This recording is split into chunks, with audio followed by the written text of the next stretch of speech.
Guys, welcome back to my channel Manya की दुनिया। तो जैसा कि मैंने अपनी पिछली वीडियो में कहा था कि मैं आपके साथ अपनी प्रेगनेंसी जर्नी शेयर करने वाली हूँ, प्रेगनेंसी हिस्ट्री शेयर करने वाली हूँ। तो शुरू करते हैं इस वीडियो को। और शुरू करने से पहले मैं ये कहना चाहूँगी, प्लीज़ मेरी वीडियो को लाइक, शेयर एंड सब्सक्राइब करें ताकि मेरी वीडियो ज़्यादा से ज़्यादा लोगों तक पहुँच सके और ज़्यादा से ज़्यादा लोगों के लिए यूज़फुल हो सके। तो शुरू करने जा रही हूँ मैं अपना वीडियो। और सबसे पहले मैं बताना चाहूँगी कि मेरी शादी हुई थी 18 अप्रैल 2018, 18 अप्रैल 2018। उस वक्त मेरी शादी के बाद मैं तुरंत ही प्रेग्नेंट हो गई। तो करीबन 3.5 मंथ का मेरा प्रेगनेंसी रहा, फर्स्ट प्रेगनेंसी। क्योंकि मैं तुरंत मेरी शादी हुई, शादी के बाद हम लोग घूमने चले गए गोवा। 1 मई को गए थे हम लोग। जब वहाँ से मैं रिटर्न आई तो मैंने चेक किया तो मुझे पता चला कि मैं प्रेग्नेंट हूँ तुरंत ही।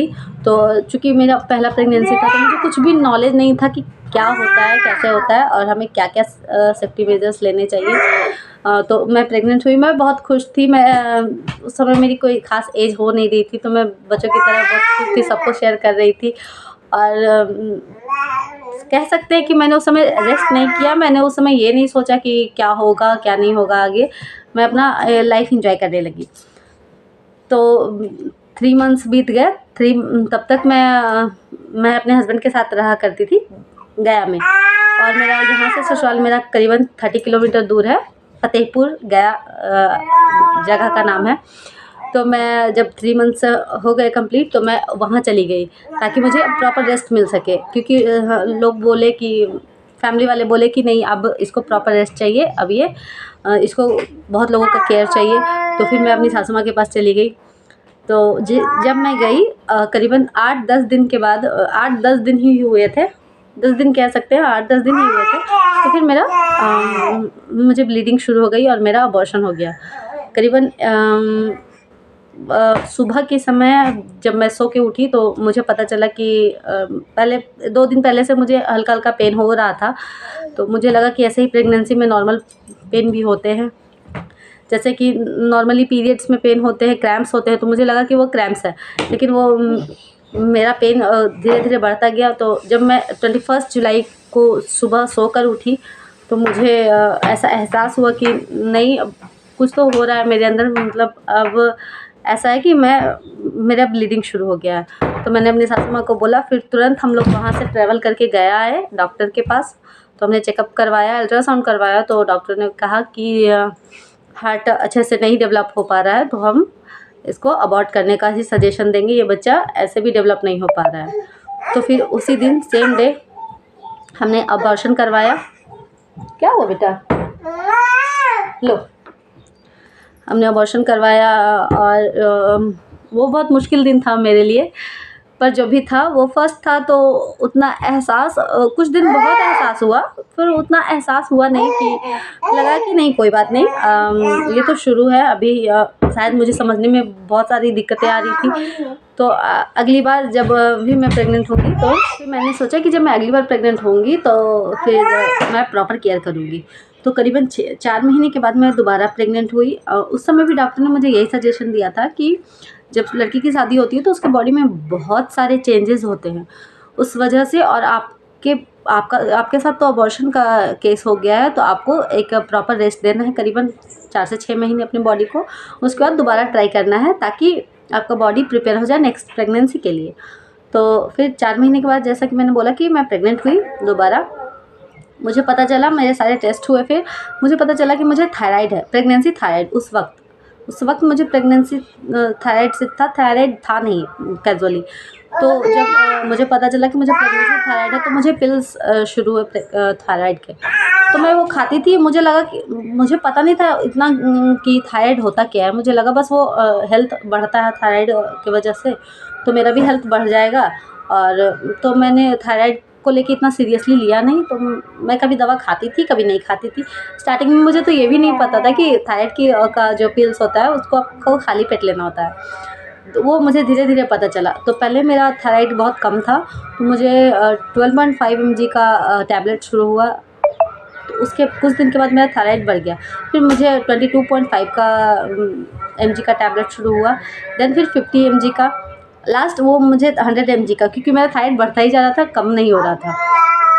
प्रेगनेंसी स्मूथली गया, मैंने उसमें भी कह नहीं सकते कि प्रॉपर रेस्ट लिया था, सब बोलते थे कि ये घूम। इस बीच मैंने अपना लाइफ जैसे नॉर्मली जीती थी वैसे ही नॉर्मली जीती रही, घूमना फिरना। न्यू शादी हुई थी, अभी 1 साल भी नहीं हुए थे, तो मुझे मेरा था कि मैं बहुत इन्जॉय करूँगी अपनी लाइफ में, और अभी भी है मेरा कि मुझे अपनी पूरी लाइफ इन्जॉय करनी है। तो घूमती फिरती थी, लोगों ने ये नहीं पता किया कि मेरे साथ क्या प्रॉब्लम है, मुझे क्या है, मुझे क्या सजेशन देना चाहिए। तो मुझे बस ये सजेस्ट किया कि आराम नहीं करती है, उछलती कूदती रहती है, तो इसके साथ तो कुछ ना कुछ अनहोनी ना हो जाए। सिर्फ यही था, जब मैं तेज़ चलती थी, तेज़ मत चला करो कुछ हो जाएगा। ये कैज़ुअल है, किसी ऐसा नहीं है कि कोई किसी ने मुझे गलत सजेशन दिया, जो एक्चुअली प्रेग्नेंट लेडीज़ को सजेशन मिलता था वो मिला। तो जो सारे लोग मुझे सजेस्ट किया करते थे कि धीरे चलो, पर मैं किसी का नहीं सुनती थी। जैसे मैं जो नॉर्मली चलती हूँ, मैं उसी वॉक में चलती रही, मैं उसी तरीके से जीती रही, और ऐसे-ऐसे मेरा प्रेगनेंसी जर्नी चलता रहा। जब मुझे पता चला था कि जब मैं प्रेग्नेंट हूँ, तो मेरी जेठानी, जो कि मेरी मासी की लड़की भी है, मेरी मौसेरी बहन भी है, वो भी प्रेग्नेंट थी उस समय। वो 1 एंड हाफ मंथ प्रेग्नेंट थी, और मुझे पता ही चला कि मैं प्रेग्नेंट हूँ। तो हम दोनों की प्रेगनेंसी साथ में चलती रही। मेरा 8 मंथ कंप्लीट हो गया, तो तब उसकी बेटी की डिलीवरी हुई। तब उस समय भी वो जब हॉस्पिटल में थी, तो मेरा करीब हमेशा हॉस्पिटल आना-जाना लगा रहता था। मैंने उस समय भी रेस्ट नहीं किया। इस वजह से भी रेस्ट नहीं किया क्योंकि मैं बहुत एक्साइटेड थी कि मेरे घर में बेबी होने वाला है, और मैं शुरू से बच्चों के लिए को लेकर बहुत एक्साइटेड हूँ। चाहे वो मेरी बहन के बच्चे हो या कोई भी हो। तो उसकी डिलीवरी के टाइम में हॉस्पिटल आना-जाना, वो 10 डेज़ हॉस्पिटल में रही। मैं पूरा दिन हॉस्पिटल में रहती थी। मैंने उस समय शायद अपने ऊपर इतना केयर नहीं किया। मुझे लगा कि क्या ही होना है, और उस समय मैंने अपना दवाई को लेकर बहुत ही केयरलेसनेस दिखाया। मैंने नहीं खाया शायद। तो 30 जून को हम लोग यहाँ से ट्रैवल किए कि अब मेरे पास ज़्यादा टाइम नहीं, तो मुझे रेस्ट करना है। ट्रैवल किए गाँव के लिए। 30 जून जिस दिन मैंने ट्रैवल किया मॉर्निंग में, उसके 1 रात पहले से मुझे बहुत पेन था, और मेरी मम्मी भी आई हुई थी। बहुत पेन था, रात में मैं सो नहीं पाई, लाइट भी नहीं थी उस दिन, और मैं रात में सो नहीं पाई। तो सबको लगा कि होता है प्रेगनेंसी में कभी-कभी बेचैनी की वजह से नींद नहीं आती है। मैं उसको एक्सप्लेन नहीं कर पा रही थी कि मुझे पेन कैसा हो रहा है, मैं कैसा फ़ील कर रही हूँ। बस मुझे अनईज़ी लग रहा था, मैं सो नहीं पा रही थी, मैं बस करवटें बदल रही थी। तो जब सुबह हुआ हम लोग ट्रैवल किए, हम ट्रैवल करने के लिए निकले वहाँ से गाँव जाने के लिए। मैंने अपनी सासू माँ को कॉल किया कि मुझे ऐसा पेन हो रहा है। तो उन्होंने मुझे एक दवा सजेस्ट किया, एनाफोर्टेन, कि तुम वो ले लो, उससे अगर फॉल्स पेन होगा तो वो ख़त्म हो जाएगा, और सही पेन होगा तो वो पेन बढ़ता जाएगा। पर मेरे माइंड में कहीं न कहीं ये था कि मुझे अभी तो पेन होना नहीं चाहिए, क्योंकि अभी करीबन 1 मंथ बाकी है मेरी डिलीवरी को। पर फिर भी चलो, जो भी है, फर्स्ट प्रेगनेंसी है। तो मैंने उनकी बात मानी, मैंने वो दवा ली, रास्ते में खाया, फिर हम ट्रैवल करके मैं गाँव गई। जब मैं गाँव पहुँची तो मैंने नाश्ता बनाया, मैंने नाश्ता किया, और उसके बाद जब मैं फर्स्ट फ्लोर से नीचे उतर के अपने रूम में आई और मैं लेटी, तो मुझे बहुत ज़ोर का पेन शुरू हो गया। जब मेरा पेन शुरू हो गया तो मैंने सबको बोला कि मेरा पेन शुरू हो गया, तो फिर मुझे हॉस्पिटल ले जाया गया, वहाँ के प्राइमरी हेल्थ केयर में। तो डॉक्टर, तो जो भी वहाँ चेकअप करने वाली थी, उन्होंने कहा कि अभी टाइम लगेगा डिलीवरी होने में, क्योंकि अभी थोड़ा अभी हल्का पेन है, अभी पेन बढ़ना है। तो फिर मुझे घर ले जाया गया। उन्होंने कहा कि आप चाहे तो एडमिट कर सकते हैं, आप चाहे तो घर ले जा सकते हैं। लेकिन हमारा घर और हॉस्पिटल वॉकिंग डिस्टेंस में था, तो हम लोग घर वापस चले आए। जब घर वापस आई मैं, तो मेरा नहाया वगैरह, फ्रेश हुई, उसके बाद मेरा पेन बढ़ता ही गया, बढ़ता ही गया, बढ़ता ही गया। तो फिर भी शायद हम लोगों को समझने में प्रॉब्लम हुआ या क्या प्रॉब्लम हुआ, हम लोग हॉस्पिटल नहीं गए। हम लोगों ने पूरा दिन वेट किया, फिर हम लोग जब रात को हम लोग हॉस्पिटल गए। जब हम हॉस्पिटल गई मैं, तो मुझे दवाई वगैरह दिया गया नॉर्मल डिलीवरी के लिए। तो वो पेन सहते-सहते, मैं उतनी ही पेन में मैंने बहुत हिम्मत रखा, मैं बस वॉक करती गई, मैं बहुत कम लेटी हूँ, मैंने बहुत किया है, क्योंकि मैंने पढ़ा था, सुना था, देखा था यूट्यूब के वीडियोज़ में कि वॉक करने से डिलीवरी जल्दी होती है और नॉर्मल होती है। उस बीच मैंने गरम दूध पिया, गरम चाय पिया, दूध में घी डाल के पिया, बहुत सारे नुस्खे ट्राई किए। तो जब मेरा डिलीवरी हुआ, तो मेरा बेबी स्टिल बॉर्न था। वो आप कह सकते हैं कि वो जब पैदा हुआ तो मैंने तो उसे बस फ़ील किया, क्योंकि डॉक्टर ने उसे वो उसका जब बर्थ हुआ तो उसने मेरे पेट पे लाके उसे लिटा दिया। अभी उसने अम्बिलिकल कॉर्ड भी नहीं काटा था, क्योंकि वो बच्चे के डॉक्टर का वेट कर रही थी। उन्होंने कहा अपनी एक नर्स को कि जाइए बच्चे के डॉक्टर को बुला के लाइए। तो बार-बार मैं पूछ रही थी कि मुझे क्या हुआ डॉक्टर, मुझे क्या हुआ बताइए, लड़का है लड़की है, क्योंकि एक्साइटमेंट होता है। लेकिन एक तरफ माइंड में ये भी था कि बच्चा रो क्यों नहीं रहा, बाबू रो क्यों नहीं रहा है। मैं पूछ रही थी क्यों नहीं रो रहा है, क्यों नहीं रो रहा है। उस बीच मेरी सासू माँ वहीं मेरे साथ खड़ी थी लेबर रूम में, वो कपड़े लेके कि वो बच्चा देंगी। और जब वो डॉक्टर ने कहा कि अभी अब आपका बच्चा है नहीं, इसका जन्म ऐसे ही हुआ है, ये नहीं है।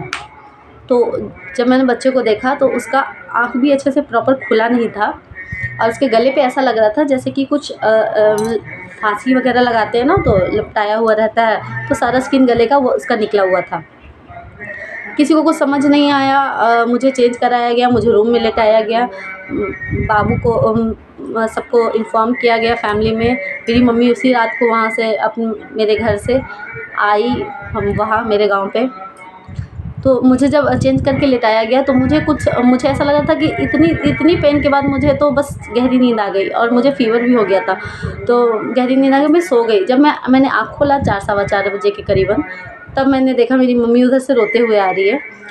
तब मुझे एहसास हुआ कि मेरे साथ कुछ हुआ। तब तक मुझे कुछ एहसास नहीं था कि मेरा बच्चा चला गया है, मेरे साथ कुछ हुआ है। मुझे बस लग रहा थकान है, थक के चूर हो गई थी, मैं सो गई थी।